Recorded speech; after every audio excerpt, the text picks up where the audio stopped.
Hello, and welcome to another inspirational episode of We Only Look Thin. I am Katherine Weigel. And I am Donald Weigel, the ever-inspiring husband. Inspiring. Let's see how far we can take this and keep going with it. So I can just hear people clicking off their iPods. Yeah, like, okay. Is that what they use? Do people still use iPods? I do know someone who does. I was almost going to say it rhymes with her name, and then I was like, I'm not going to call her out on the internet. That's not cool. It's funny, it's still podcasting, and yet there are no more iPods. You know what? I'm going to start out with a little request for everyone. This is out of the blue. Donald doesn't even know I'm doing this. What? What's happening? I went to a business meeting the other day and ran into a woman who said that she had a very long commute. And she said that she's running out of audiobooks. And I said, what about podcasts? And she said, what casts? And I said, podcasts. She didn't really know what they were. She's like our age-ish. Wow. She thought you had to pay for them. She didn't know how to get them. She didn't know where they were. Do you know, in fact, you're not allowed to charge for them on iTunes? Really? Yeah. That's a fun fact. You cannot charge for them. So I am going to ask all of you, yes, I'm doing an ask, share podcasts with family members and friends who don't know how to use them, because I just assume that everyone knows how to do podcasts. I know my very own mother asked me how much it would cost for her to listen to me podcast and be inspirational. And it costs her a lot to listen to you on the phone. It does. It does. 10 cents a minute. 10 cents a minute. That's what I tell her anyway. I would share podcasts with family members and friends who might not know about them. You know what the icon looks like. You know how to download them. You know how to subscribe to them. But it did not occur to me that a contemporary wouldn't know how to do that. And that it is such a racket that there are hundreds of thousands of podcasts for free that people, inspiring people like us, are giving away to audiences. This is coming to your earballs courtesy of us. And freedom. Every time you listen to our podcast, you're supporting freedom. Yes, you are. And you are also supporting, what else? Weight loss. Fitness. Friendship. Knowledge.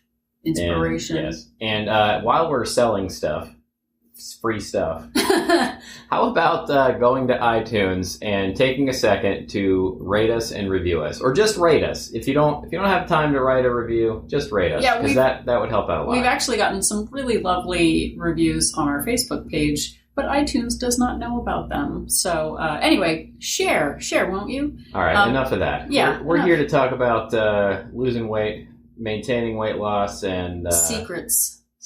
Oh, yeah, secrets. This episode is about secrets. Okay, this is just between you and me. Yeah, don't tell anyone. It's a secret. We are going to discuss something which I think is, I rarely hear anybody talk about. Because it's a secret. And that is secret eating. Secret eating. And I know I've done it. I sure have done it. I did it yesterday. Secret. She did it so secretly that I didn't even know she did it until she told me about it this morning. So it's no longer a secret, and now the people of the world, the fine people of Taiwan, know about it, and Australia, and where else might they be listening? New York. Wherever they have feet, they're listening. Wherever they have feet. If you have feet, you are listening to us. No, but we have made it very clear in this podcast that we have both lost 100 pounds. We are very inspirational, but we are also still very much people who enjoy the taste of food. I am not a moderator in general. If there is something to eat, I will finish it, whatever size it is. If it's a bucket, a basket, or a thimble of food, I will eat all of it. And sometimes people eat in secret. They eat out of buckets in secret and bags in secret. And so today we're going to talk a little bit about that, because even though we are basically at our goal weights, it is still something that we struggle with. And so we wanted to talk to you fine people about struggling with it secretly. Yes, indeed. And I only found out after that we had both lost 100 pounds, that you ate in secret a lot more than I had any idea about. I mean, that's why it's called secret eating, because you don't tell other people, but... Yeah, and I think we've talked about this in other episodes. My life was basically a baker's dozen. In any time, because I was super nice, I would bring in bagels to the office, because I'm friendly and I like sharing. Yeah, you just wanted to help out your coworkers. So I would get a baker's dozen and one solo bagel. I would eat my solo bagel in the car, and then I would eat the baker's dozen 13 bagel in the car, and then I would go into the office, and then I would wait until 9 o'clock until it was bagel time to eat bagels with everyone else. So if you're keeping track, I've eaten 3 bagels in the morning, and then I'd probably have more. So I was eating 2 in secret and then 2 publicly, at least, each day. That was one way that I did it. I would also, same thing with donuts, same thing with croissants. There was so much was going on in my car, and so many bags of food were eaten and then disposed of in secret trash cans. Secret. I used to eat in secret before work every day, and then if someone brought in food, or if I brought in food, I would act like I had not already eaten. Well, I was not generous enough to give up like 11 of the 14 bagels or 12 of the 14 bagels or donuts or whatever. So that wasn't my thing, but I have a certain amount, still have a certain amount of shame about eating high calorie, delicious foods in front of other people. When I weighed 100 more pounds than this, I didn't like for people to see me doing it. I didn't care that much about strangers, but I definitely cared about coworkers and friends and things. So I was very self-conscious. I would a lot of times, if I wanted something that was, ice creamy or donutty, I would try and wait until nobody was around and try and scarf it down quickly so no one would see me doing it. Yeah, I think there's definitely the I'm eating with friends in public situation where you pretend to only eat half of your meal and then put it in a doggy bag and then eat the rest in your car because the other couple that you've gone out to dinner with have shared a single entree. And then we each would probably get our own entree and own appetizer and own dessert. But the secret eating that happens in cars, kind of between moments when coworkers aren't looking, when spouses aren't looking, or they're not looking, they're just like hanging out in the living room, and then you secretly slide into the kitchen and then discreetly hide behind a door and quite unproudly. Like you're some sort of food ninja that you think if you are stealthy enough about eating it that the calories won't count or something. Yeah, and I mean, I think the thing that Dawn was talking about was before I started this weight loss experience. It's a weight loss adventure. Oh, okay, this adventure. It was around Christmas time, and I was at the mall, and there was a McDonald's, and I went through the drive-thru and got a McEverything. All breakfast flavored McEverythings. I almost literally just did a spit take. I was taking a drink, and when she said that, I almost just spit it all over the microphone. But I have a thing about McBreakfasts. Not McLunches or not McDinners, but McBreakfasts. This was a shock to me, by the way. We've been married. Our 20th anniversary, wedding anniversary is in 2 months, less than 2 months. It's a month and a half. If we make it. If we make it. We'll see. This turned dark quick. He's like mad dogging me right now. And I did not know this McBreakfast thing this entire time. Well, here's where it started. And I know we've talked about pairing before, but there's also the idea of unpairing. Unpairing.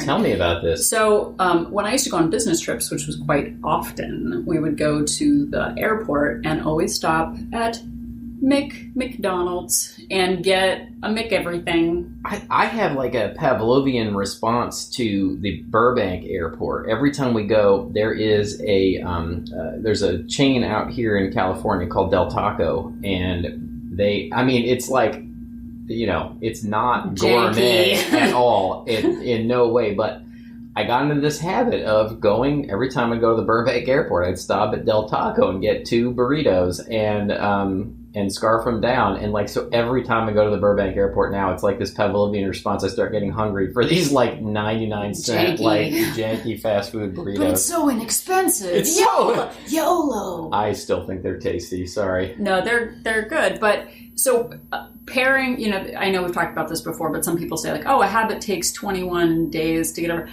One trip to McDonald's at the airport, and every single time I go to the airport, I want McDonald's. And that was something that I had to stop doing because it was at first, whenever I go on a trip, I get McDonald's. And then there were no trips, and I still had to drive past a McDonald's to go to work. So I would often just go and get that neat and secret. But this specific time, Christmas. It's Christmas. Start singing a Christmas song. Christmas time is here. Now we got to pay royalties or something. We're in trouble. We're in trouble, everybody. So I ate in secret and then came home. I ate the McDonald's McBreakfast in secret and then came home and then ate real breakfast. And I realized I was becoming unhinged. I was a grown woman, and I was secretly eating food and then disposing of bags in other people's trash cans so that Donald would never know that I had it. And when you're getting to the point where you're hiding your food, which I think many of us have done, and I know, you know, I'm experiencing some of that online right now with a couple of communities that I'm in, that secret eating is still a very big issue with many people. And I've lost a total of over 150 pounds, and I still struggle with it. Yeah, and I do too. And I think there's a lot of residual shame that I haven't let go of from when I was 100 pounds heavier. I don't like people at work to see me eat things that aren't healthy or that aren't perceived as healthy. All the time I'll eat my snacks and I'll be eating like, you know, a hard-boiled egg or 150 grams of cottage cheese. And, you know, people all the time go, oh, you're so healthy. I just can't imagine you're just always eating. There he is, eating a big salad again. And so like when I decide to eat a little bag of Doritos or, you know, a little bag of popcorn, I had this like 70 calorie bag of cheddar popcorn, Smart Food cheddar popcorn, 70 calories, and I like did not want to eat it in front of people because I didn't want people. I still like didn't want people to see, even though it was completely within my calories. It was 70 calories of worth of popcorn. I still didn't want people to see it because I still have that you know, shame of doing it. And guess what? You know, it goes back to our logic loopholes. Like all the secret eating still counts. It's still real eating. It's still real eating. And I think a lot of secret eating also happens off the, off the calorie counter. You know, I know a lot of people, including myself, when times when I eat something off plan, if I have 2 scoops of macaroni and cheese in my mouth while I'm plating it for my daughter, which I actually did last night, which Dawn is just finding out right now. This is news to me. I did not track that. And then after dinner, I had a sweet, and then I had another sweet, and then probably another one. And even my daughter was like, isn't the kitchen closed? And I was like, oh yeah, it's totally closed. I'm just in here organizing something. That's the voice I use when I'm lying. Well, and I would do the same thing. Like, you know, in the past, whenever I was supposed to be on a diet, in quotes, I would oftentimes, you know, try and wait until Catherine was getting ready for bed and then sneak back into the kitchen and, like, you know, eat behind the refrigerator door, you know, hoping she wouldn't come in and catch me. We're supposed to be. We actually were just talking this morning that our parents were about 2 years older than us when we got married. So we're in our 40s now, and our parents were in their late 40s when Donald and I got married. And it's just shocking because I considered them adults, and I barely consider myself an adult. Yeah, no, I'm faking it the whole time. Like, I act like an adult in front of the 20-year-olds in my office, but... Yeah, and then we're like ninja, like hiding behind refrigerators, eating cheese and macaroni and cheese and cheese popcorn. There's so much cheese. And even being down to basically my goal weight, I'm still doing it. I still have a lot of that, and you know, I don't want people at work seeing me eat anything. And you know, just recently I had to be at work a couple of times until 3 a.m, and I waited until I got home before I ate more food because I didn't want people to see me do it. And I have, in general, in the last month and a half, been quote unquote really good. I've been tracking my calories. I've had a lot of really great days. And I think the one thing that's different now about a moment or a day of secret eating is that I know that I can get back on track. Like yesterday was a rough day. I probably went 500 or 600 calories over my budget for the day. And today I'm totally back on track. I don't know why I feel normal and fine today. And yesterday I was acting like I was the Hamburglar. But I think the self-awareness thing is a really big part of it. There was a group that I'm in, and a woman was talking about McDonald's and grabbing McDonald's and eating it before she got home to eat dinner with her family. And I know, this hits me so hard because I know I used to do that. I would eat double meals all the time. I know other people who have gone to multiple fast food restaurants because they didn't want the one drive-through person to know that they were getting all that food. So this goes really deep. So many people struggle with it. And I think, but we also say in public, like, I don't know why the scale isn't moving. And it turns out the scale isn't moving because we're not counting, and one woman even said that she was like, oh, I black out and then I wake up and there are wrappers all around me. And I said something like, oh my gosh, do you actually black out? Like, do you have a condition? And she's like, well, no, I know what I'm doing, but I kind of like stop and then I realize it. And what you tell yourself about the experience, like there is no Dr. Jekyll, there is no Mr. Hyde, there is no trash panda, there is no devil, there is no, whatever. It's all you and it's all your choices. And for me, I can take responsibility for my choices, or I can go like, oh, I don't know what happened. I blacked out. Like, no, I chose to eat a tasty cake last night. Yeah, I know. Well, you tracked it, didn't you? Oh, no, you didn't track it. No, I tracked it, but then I think I didn't track something else after that. When you can't remember how many cookies you've had, like that is not a good thing. And my tolerance for it is much smaller. Just so people know, I was rock solid yesterday. And you were. How were you earlier in the week? Not great. No. I might have... I already admitted I came home at like 3 a.m. and ate food. Yeah. Well, can I talk about the mayonnaise? Why do you gotta talk about the mayonnaise? Because you've talked about mayonnaise before. Well, it's too late not to talk about it now. We're going to talk about... I'm going to shame you at some point. Okay. I'm going to save some sort of secret shame for you to talk about on a microphone. I'll tell you. So... Donald has talked about mayonnaise before. I don't know if you've ever had it, people of America and Taiwan and other places. People of Earth. People of Earth. Mayonnaise is delicious. It is delicious. And measuring is very important. And there are times, and I think that this ties into being at our goal weight, this is that I definitely eyeball is a measurement where, it's probably this much, it's probably that much. But anyway, so I noticed the other day I bought some mayonnaise. It was a fresh container of mayonnaise and I hadn't had any. And I picked it up and it was like half empty. And so I thought... We have gremlins, people. There are gremlins in our place. The Hamburglar broke in. Those gremlins are named me. And That's it is not my name, delicate actually. situation because we are both at goal weight. And for all you people who see us and go, look at those fit, trim people, they can do whatever they like. And we can do whatever we like. But I ended up calling Donald on the absence. We can, as long as we're able to absorb the consequences. So is of the those bottle actions. of mayo half empty or half full? It's half full. So I ate it, okay? And I didn't measure it. And that's what I thought because it's... But I didn't eat it all in one night. No, he didn't. I didn't eat half a bottle of mayonnaise in one night. No, but anyway, I think I asked you about it. I'm up about 1 pound. I'm having trouble with the long hours that I'm working. And that is fine. And I've worked many days. If I worked a 12-hour day, I am fine. I am unstoppable in the weight loss game. As soon as I get to 14, 15 hours, which has been a lot, I lose a lot of willpower that late at night. And I came home and I felt like I wanted, I'm going to own it, I wanted some comfort food. So I ate a bunch of mayonnaise on some Swiss cheese and it was delicious. And that's Okay. And I'm up about a pound, okay? So anyway, those are the consequences I have to live with. Anyway, so eating in secret may remain a secret other than the results that it has.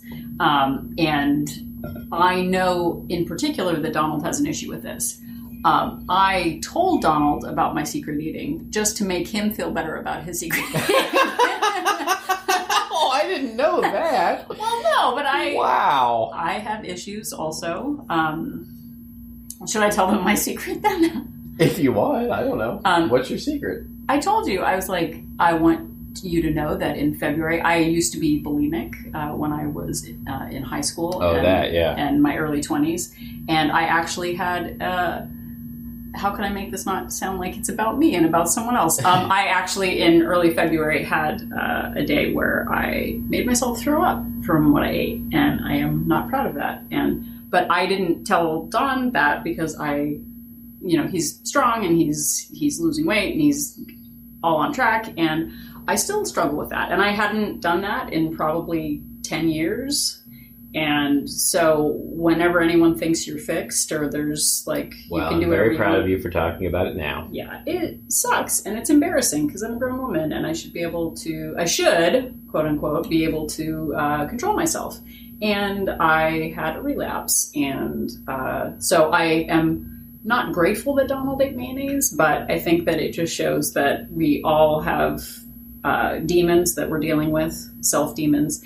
And we've said this 100 times, there is no finish line to this weight loss, but even being roughly at goal weight, I think that it's important to realize that you have to stay vigilant. I have to stay vigilant, and we both have to stay on ourselves to keep this going. And one of the components I don't think people talk about enough is being honest with yourself. And I know we did, that 2-parter about logic loopholes. And it turns out that the person you're best at lying to is yourself. Yeah. And so we don't want to just end this on like everything's ruined and your whole life you're just going to struggle. Bye. But we would like to maybe follow up with a couple of ideas or a few ideas. Well, but I think that we're being honest. Like we're talking publicly right now about up to 100 people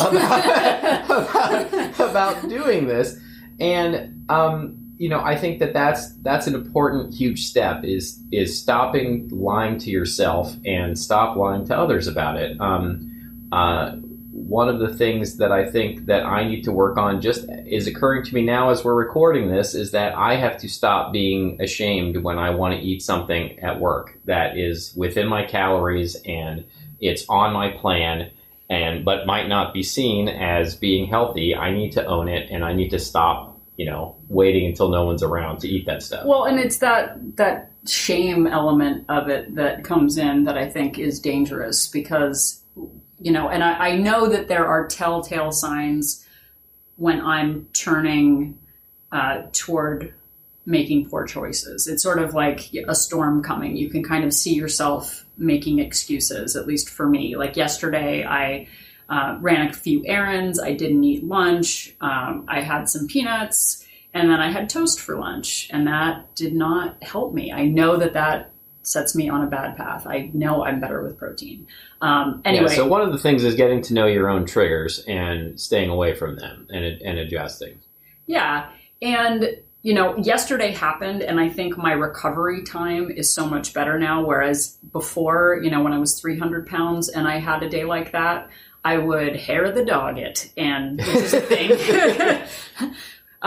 Wait, she told us to eat dog hair? Dog hair? Yeah, I don't know. Gross. How many calories is that? That's not cool, SPCA. Yeah. But I would, why not just make it a weekend and then I'll start over on Monday? Like today, I'm back in control. I, ate my planned foods and I feel really good. And it's 2:30 and I'm way under my calorie goal. And, just talking to Dawn about it really helped. So even if you don't have someone in your life three-dimensionally who you can talk to, join a support group online and be honest. It breaks my heart to see people hide their truths, because I know I used to do that. And that in itself is a barrier to weight loss. When you're holding shame or you feel like you're alone in something, it feels so heavy and so isolating. So join a community, get online, talk to a friend, talk to a spouse. I know people who keep these things from their spouses. I know I did, because I was ashamed. And if your home needs to be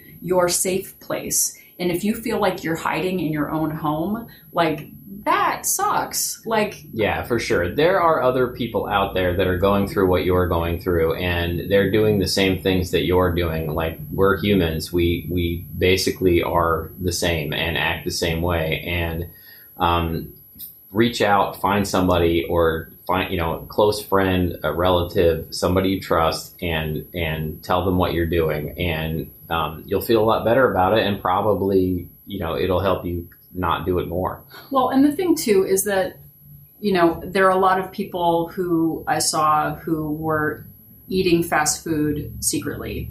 And one change that you can make, which doesn't prevent you from having the fast food, is to actually change the habit to eating with someone else. So instead of eating in your car, go inside and eat sitting by yourself, or make it so that you only go to a fast food place with a friend.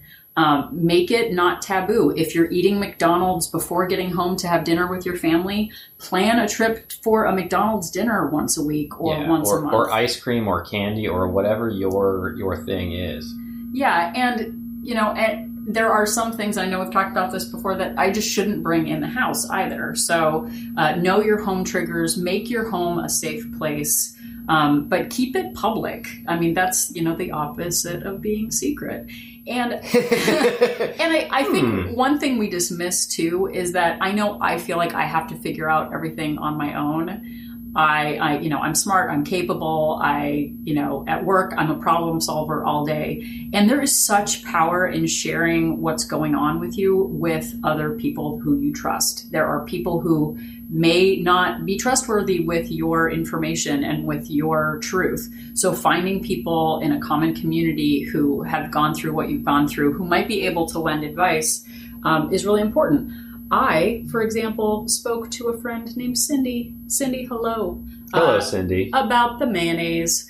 And I think she suggested getting individual mayonnaise packets. So there are now individual 70-calorie mayonnaise packets in our home, which I will use. He will use. And I never would have thought of that. And I didn't know they existed. I love to think that I know everything. And just by reaching out to someone and sharing what was going on helped me come up with a solution. And that is so valuable. Like, we are very smart people, but we don't know everything. And the hive mind can be dangerous, and it can also be very helpful. And just one new perspective can switch your path.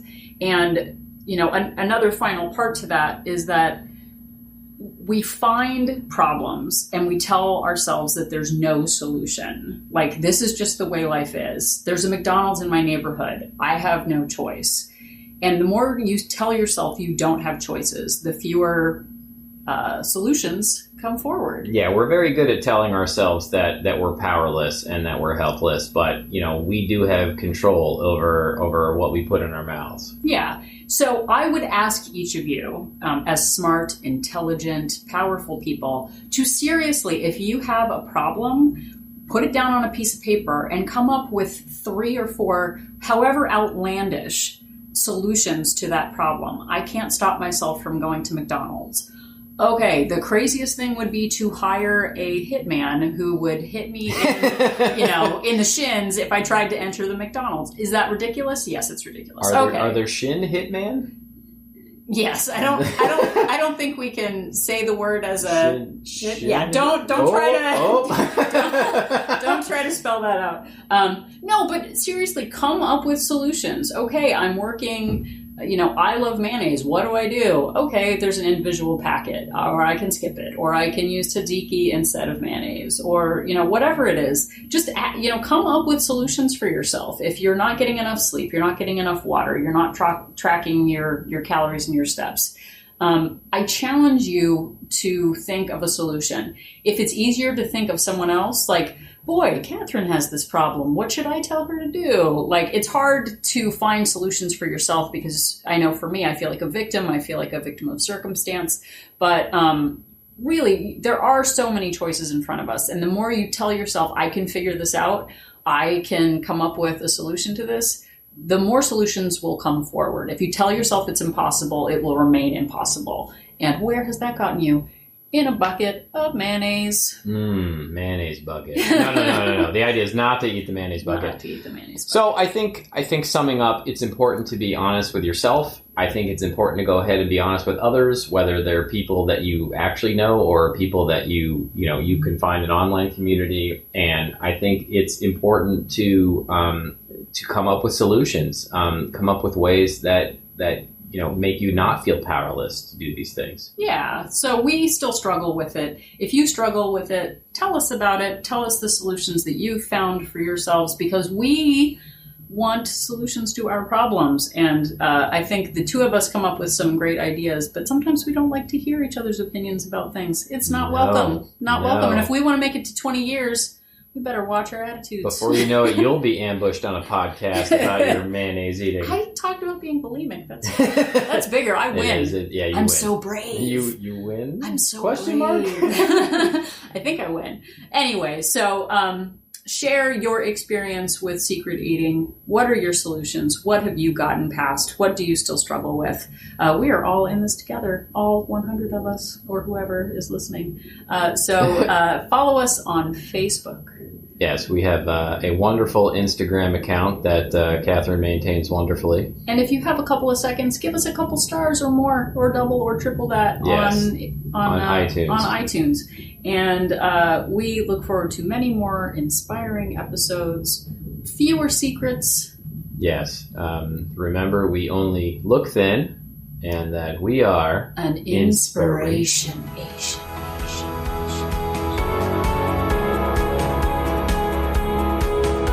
The information that you hear on this podcast is for informational purposes only. The hosts are not medical professionals. You should always consult with your doctor, nurse, or other certified health professional before beginning any diet or fitness program.